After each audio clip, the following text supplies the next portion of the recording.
how did you two get pulled into this? Like where, tell me what a little bit about your background and how you ended up here. Well, I got an email from David one day that said, hey, it's David, I'm working on this show, so-and-so recommended you, and then we just set up a Zoom call, and I didn't respond for like 2 weeks because I thought maybe it was spam or a joke, because I was like, why would David Byrne email me with a Gmail account? I mean, yeah, I would think that was spam too. But then I finally responded, and it was actually David, yeah. Did you get the same thing? No. I'm full-time with the Denver Center. So I work with Charlie a lot on off-center productions. I was slated to be a producer on the show. I had moved from production management into the artistic department at the theater company and at off-center. And then we found ourselves in need of a production manager, and I had production managed much of our other large off-site immersive work. So we just doubled it up. What aspects of the show are you in charge of, and how is this different from other shows you've worked on?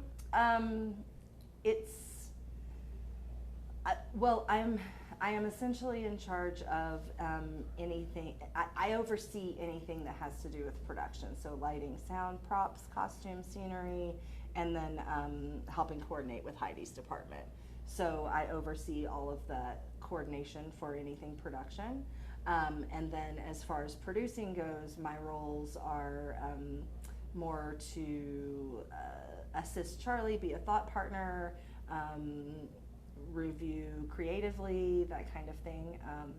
So it's sort of an interesting intersection between the creative and the technical, which is really exciting. And how's it? I'm guessing it's very different from a lot of the shows you've worked on. It's very different. It's very different. There's, for one thing, we're not on campus, so we're here. So the trucks have to come over, all the equipment has to come over, all the people have to come over. We also have to deal with, particularly our managing director, Charles Varon, deals with building aspects, and Eric Moore, our technical director. So there's a lot of things like HVAC and sprinklering and permitting and all kinds of things that have to happen with the building that we would not normally deal with, that our engineering department would normally handle on campus or something like that. But when you're building out a space, you have to build out the space. Heidi, what's that like for you, designing things in this kind of space? Yeah, I guess the biggest design challenge for this project was that we're in a 15,000 square foot warehouse, and we need a lot of network infrastructure to enable things to communicate. So we've had to build out a whole mile long of cable just to run it. And then the show itself has a whole host of other design challenges, right? The technology has to support all the science to ensure that it actually works. And then, we've built out a custom show control system to just fire all the lights, the sounds. There's all sorts of embedded sensors in these rooms, and other types of motor control, so both digital and analog signals. So we've had to build out a system that can fire all of that, but not only linearly, but non-linearly, or what we might call decentralized, because we have 7 groups traveling through the room at any given moment once the show starts to run. So all those things have to fire at the same time. So there's that piece of it, and then because we have this kind of time constraint, with all the rooms back to back, we have a bunch of behind the scenes, we have stage managers and experience attendants that are running the show from room to room. So we've had to build out sort of a hidden infrastructure to support their work, so that we build in a lot of contingency, right? So we have a very robust show control system, but we've also built out some web panels to support firing if cues go askew. So it's just, and to build it in a raw environment, right, with having to build in power distro and all of the network infrastructure has been a huge undertaking. Yeah. It's a lot easier when people are just sitting in one place and looking at a stage. I can imagine. Yeah. We have about 2 minutes. 2 minutes, awesome. Yeah, I think David said that if any of the doors that don't say safe exits could trigger all kinds of sensors and things to happen. So Yeah. you have to like be careful about which doors people go in and out of.